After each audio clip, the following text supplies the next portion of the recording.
If you work at a publicly traded company, you may have an overconcentration of your employer's stock in your 401k plan. There's a unique rollover opportunity that may be available to you called NUA, or Net Unrealized Appreciation. Let's chat.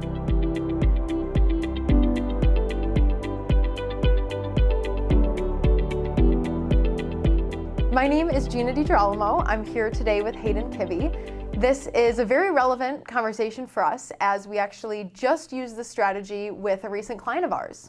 That's right. Yeah, thanks, Gina, for having me on. This is especially timely for us, I think. Awesome.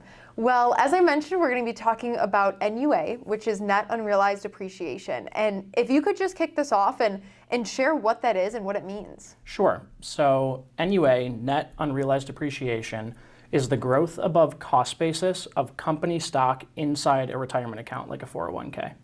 And how would someone have company stock in their 401k in the first place? Yeah, I can get there in a couple ways. Number one, oftentimes it comes as part of a company match or a profit sharing plan. In the situation we were describing, that's how this occurred. Also, there can be opportunities to purchase the company stock at discounted rates inside of 401ks through an employee stock purchase plan. We've seen that as well. So when this becomes really important is when someone separates from service from their employer. What should someone look out for or do if they want to elect NUA? Yeah, so I've seen a lot of times where HR departments, CPAs aren't even familiar that this opportunity exists. So number one, very important to reach out to a trusted advisor in this case before you elect the rollover. It's key that this cannot happen after the rollover occurs. Rollover really is kind of a check the box thing when you leave a company, but it's important to look into this first.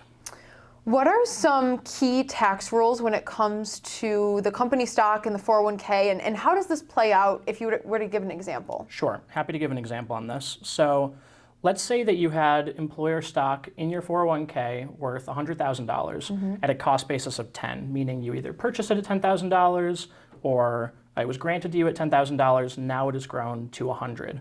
There's two ways that it can play out once you separate from service. The first way is you can elect the rollover. This is sort of the standard option. Everything inside that 401k is sold, the funds are rolled into an IRA, it's deposited as a check. All the investments you had before are just invested as cash in the new IRA account. The alternative to that, if you elect NUA, is you pay ordinary income tax in the year that you elect NUA on the basis, on the $10,000 in this example. The remainder, the $90,000 growth, goes into a brokerage account. This is your normal after-tax investing account, and you would have capital gains tax treatment on that remaining $90,000. You don't have it in that year. You can elect to hold these shares until you're ready to sell them. So you really only need to worry about the $10,000 in the particular year that you elect. So this is a very complex strategy, and it can be difficult to do. What mistakes have you seen, or would you tell someone to be aware of if this is applicable to them?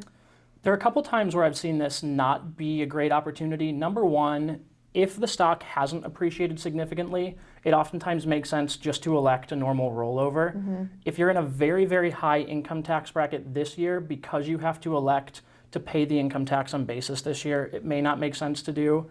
And finally, and I think this is the one that's key and people often miss, is you end up having a concentrated position in whatever that stock was in your brokerage account. So you may not want to have a significant amount of your net worth in one employer stock after you separate from service. So who could benefit from this opportunity? The best opportunity to benefit from this is when you have a limited cost basis and have seen significant appreciation since you were granted the stock or purchased the stock. It also makes sense if you think you're going to be in a high tax bracket in the future. So if these funds roll into an IRA, they're still pre-tax. When you elect to take them out in the future, it's ordinary income. With NUA, you're electing to pay capital gains rates, which are favorable. So if you think you'll be in a high tax bracket in the future, NUA is something to consider. Awesome. And to tie a bow on this, if you were to give a key piece of advice or a key takeaway for anyone listening that, like we said, may be at a publicly traded company and has this opportunity, what would that be? I would say number one, timing is key here, both on electing NUA before you roll it over, because it can't happen in the opposite, and also knowing the specific rules around when you're allowed to elect NUA. There's specific timing, when you separate it from service, how long you have to elect this. So it's key to work with a trusted CPA or financial advisor to make sure you understand the rules.